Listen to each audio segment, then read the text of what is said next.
Warahmatullahi wabarakatuh. Perkenalkan, nama saya Priyabila Hendra, berasal dari program studi Teknik Elektro. Kali ini saya akan mempresentasikan makalah karakter religius mahasiswa dalam kehidupan sehari-hari. Makalah karakter religius mahasiswa dalam kehidupan dan kegiatan sehari-hari. Dosen pembimbing FHDN SPD MPDI. Bab 1. Pendahuluan. Latar belakang masalah. Karakter merupakan suatu hal yang sangat penting dalam kehidupan sehari-hari maupun dalam bermasyarakat. Karakter diterapkan dalam masyarakat pada umumnya tidak pernah lepas dari proses pembelajaran dan proses pembentukan diri manusia itu sendiri.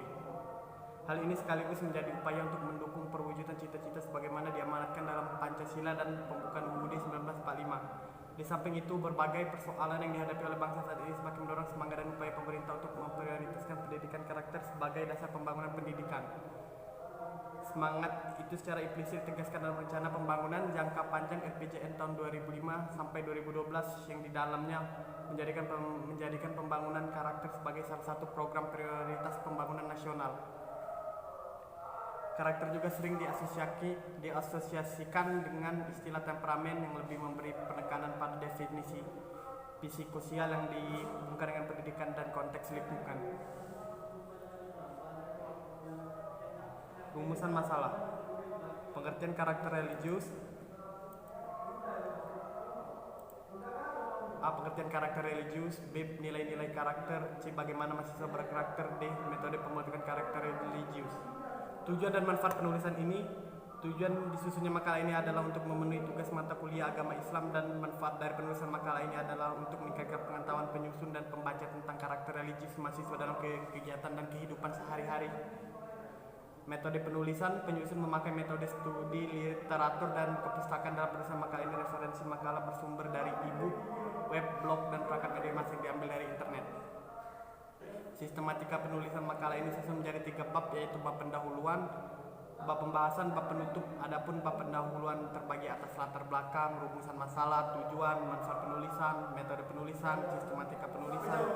Sedangkan bab pembahasan dibagi berdasarkan sebab yang berkaitan dengan pengertian karakter religius serta bagaimana metode pembentukan karakter religius. Terakhir, bab penutup terdiri atas kesimpulan dan saran.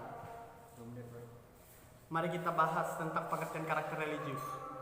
Kata karakter dalam Kamus Besar Bahasa Indonesia merupakan sifat kejiwaan, akhlak atau budi pekerti yang membedakan seseorang dengan yang lain. Adapun menurut Kemdiknas, karakter adalah watak, tabiat, akhlak atau kepribadian seseorang yang terbentuk dari hasil internalisasi berbagai kebijakan virtus yang diyakini dan digunakan sebagai landasan untuk cara pandang, berpikir, bersikap, dan bertindak. Sedangkan menurut para ahli memaknai karakter secara beragam, diantaranya menurut Muhammad Mahbubi mengutip dari M. Furqon Hidayatullah mengemukakan bahwa istilah karakter berasal dari bahasa Latin yang memiliki makna dipahal. Sedangkan menurut Muklas Samani dan Haryanto menyebutkan bahwa karakter dapat dimaknai sebagai value, nilai-nilai, dan kepribadian cara berpikir dan berperilaku yang mempunyai ciri khas bagi setiap individu sebagai bekal hidup dalam bekerja sama baik terhadap lingkungan keluarga, masyarakat, bangsa, dan negara. Selanjutnya, menurut Hermawan Kertajaya dalam bukunya Grow White Character, The Model Marketing, karakter adalah ciri khas yang dimiliki oleh suatu benda atau individu. Sedangkan menurut Likona dalam buku Marzuki menegaskan bahwa karakter adalah suatu watak yang terdalam untuk merespon sesuatu dengan cara yang baik dan bermoral. Menurut pandangannya, karakter adalah suatu watak yang dapat diandalkan untuk merespon situasi dengan cara yang menurut moral baik. Dari beberapa pengertian karakter di atas, bisa kita simpulkan karakter tersebut sangat identik dengan akhlak, sehingga karakter dapat diartikan sebagai perwujudan dari nilai-nilai perilaku manusia, baik yang berhubungan dengan sesama manusia maupun yang berhubungan dengan Allah. Salah satu karakter yang penting diajarkan adalah karakter religius. Mahasiswa yang berkarakter adalah manusia yang religius. Karakter religius sendiri termasuk dalam 18 karakter bangsa yang direncanakan oleh Kementerian Pendidikan Nasional. Nilai-nilai karakter. Berdasarkan kajian nilai-nilai agama, norma-norma sosial, peraturan hukum, etika akademik, dan prinsip-prinsip telah teridentifikasi butir-butir nilai yang dikelompokkan menjadi 5 nilai utama, yaitu nilai perilaku manusia dan hubungannya dengan Tuhan Yang Maha Esa, diri sendiri, sesama manusia, dan lingkungan serta kebangsaan.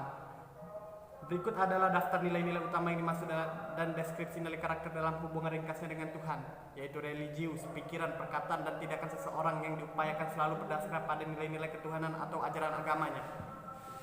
Nilai-nilai karakter dalam hubungannya dengan diri sendiri atau personal, jujur, perilaku yang didasarkan dan pada upaya menjadikan dirinya sebagai orang yang selalu dapat dipercaya dalam perkataan, tindakan, dan pekerjaan.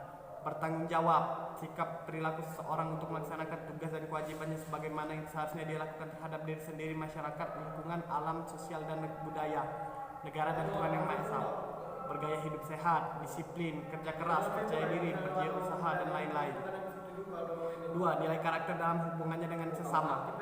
Sadar akan hak kewajiban diri dan orang lain, patuh pada aturan-aturan sosial, menghargai karya dan prestasi orang lain, santun, demokratis.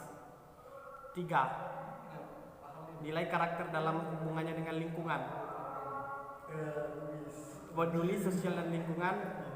B. Nilai kebangsaan. C. Nasionalis. C. Bagaimana cara mahasiswa berkarakter? Mahasiswa berkarakter adalah mahasiswa yang memiliki wawasan kebangsaan, biasanya mempunyai kepekaan sosial yang tinggi terhadap permasalahan yang tidak hanya pekah, tetapi setelah mengetahui masalah yang ada, biasanya dia akan melakukan upaya untuk bisa memperbaikinya. Mahasiswa berkarakter memiliki sikap dan perilaku yang baik yang sesuai dengan norma yang berlaku dalam kehidupan sehari-hari. Adapun beberapa ciri mahasiswa berkarakter yaitu: 1. Memiliki wawasan yang luas. Seseorang mahasiswa dituntut untuk mengerti dan menyadari keadaan di sekitarnya. Wawasan yang luas tidak hanya didapat dari ilmu dan dipelajari di perkuliahan saja, melainkan juga bisa didapat dari lingkungan sekitar. 2. Mampu membagi waktu. Masa kuliah merupakan masa yang terdapat banyak waktu luang, tinggal bagaimana mahasiswa itu sendiri dapat mengatur waktu yang dimilikinya, seperti untuk kuliah, organisasi, hobi, rekreasi, dan pacaran. Bagi yang cara mahasiswa yang mampu membagi waktunya dengan baik maka akan menjadi mahasiswa yang ideal. Memahami seluk-beluk tempat menuntut ilmu. Kampus tempat mahasiswa menuntut ilmu menyimpan banyak cerita yang tidak akan terlupakan. Untuk menjadi mahasiswa ideal, mahasiswa harus mengerti seluk-beluk tempat menuntut ilmunya tersebut. Pintar, rajin, aktif. Dan kelima, pintar berdiskusi. Ada beberapa macam karakter yang perlu dimiliki oleh tim mahasiswa agar dapat menjadi pemimpin yang kelak dapat memimpin bangsa ini dengan baik. Karakter-karakter itu diantaranya adalah beretika, berwawasan luas, bertanggung jawab, pintar, rajin, dan aktif, memiliki rasa kasih sayang yang tinggi terhadap sesama. D. Metode pembentukan karakter religius. Metode pembentukan karakter religius terdiri dari 5 metode, yaitu metode keteladanan, metode pembiasan, metode nasihat, metode perhatian pengawasan, dan metode hukuman. Metode keteladanan. Apa itu metode keteladanan?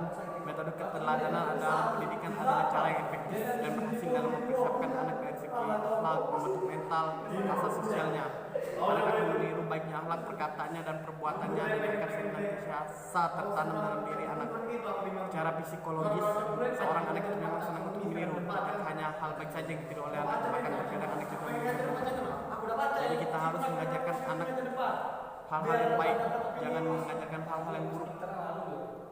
B. Metode pembiasan. Pembiasan adalah sebuah cara yang dilakukan untuk membiasakan anak-anak didik berpikir, bersikap, dan bertindak sesuai dengan tuntutan ajaran agama Islam. Metode nasihat. Nasihat merupakan metode yang efektif dalam membentuk keimanan anak, mempersiapkan akhlak, mental, dan sosialnya. Hal ini dikarenakan nasihat memiliki pengaruh yang besar untuk membuat anak mengerti tentang hakikat sesuatu dan memberinya kesadaran tentang prinsip-prinsip Islam. Metode perhatian pengawasan.